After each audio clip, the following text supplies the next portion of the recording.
இன்றே டவுன்லோட் செய்து உங்கள் ஃபேவரட் ஷோக்களை என்ஜாய் பண்ணுங்க. சீனு, கடையும் பிஸி ஆயிடுச்சு, நீயும் பிஸி ஆயிட்ட போல. அது மாயா, எல்லாம் நீ பண்ண ஐடியாவால தான் மாயா. இன்னைக்கு பிசினஸ் இவ்ளோ பிக்கப் ஆயிருக்கு. நம்ம இன்னும் பெரிய அளவுக்கு போக முடியும்னு இப்பதான் எனக்கு நம்பிக்கையே வந்திருக்கு மாயா. இந்த மாசமே நமக்கு 30% லாபம் வந்திருக்கு. இது எல்லாமே உன்னாலதான் மாயா. பார்ட்னருங்கிற முறையில நானும் ஏதாவது பண்ணிதானே ஆகணும். என் கடைக்கு மட்டும் இல்ல மாயா, என் லைஃபுக்கும் நீதான் பார்ட்னர். உன்னால என் வேலை வாழ்க்கை எல்லாமே சந்தோஷமா இருக்கு. அதனால உனக்கு ஒரு gift பண்ண போறேன். கிஃப்டா? ஆமா, உனக்கு என்ன gift வேணும்னு மட்டும் சொல்லு. அதெல்லாம் வேண்டாம் பார்ட்னர், நீங்க ஹாப்பியா இருந்தா போதும். நீங்களும் ஹாப்பியா இருக்கணும்ல பார்ட்னர். என்ன வேணும்னு சொல்லுங்க.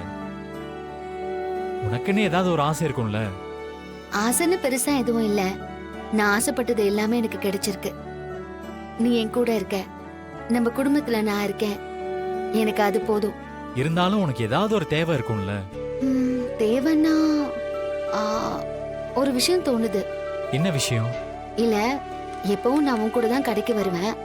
நீ எங்கேயாவது வேலையா போயிட்டா கடைக்கு ஆட்டோல தான் வர வேண்டி இருக்கு. வேற எங்கேயாவது போகணும்னாலும் கூட ஆட்டோ பஸ்ல தான் போக வேண்டியதா இருக்கு. ஒரு வண்டி இருந்தா நல்லா இருக்கும்னு தோணுது. சாரி மாயா, எனக்கு இத்தனை நாள் இது தோணாம போயிடுச்சு. ஆனா நீ உண்மையிலே ஒரு டிஃபரெண்டான கேரக்டர் தான். ஏன்? இல்ல, பொதுவா பொண்டாட்டி புருஷங்கிட்ட நகை வேணும் ட்ரெஸ் வேணும்னு கேட்பாங்க. ஆனா நீ இப்ப கூட நம்ம பிசினஸுக்கு எது சரியா இருக்கும்னு யோசிக்கிற. சூப்பர் நீ பொண்டாட்டி. சீனு, இது நம்ம பெட்ரூம் இல்ல, கடை. அத மறந்துடாத. பெட்ரூமா இருந்தாலும் நீ அப்படியே ரொமான்ஸ் பண்ணிடுவ.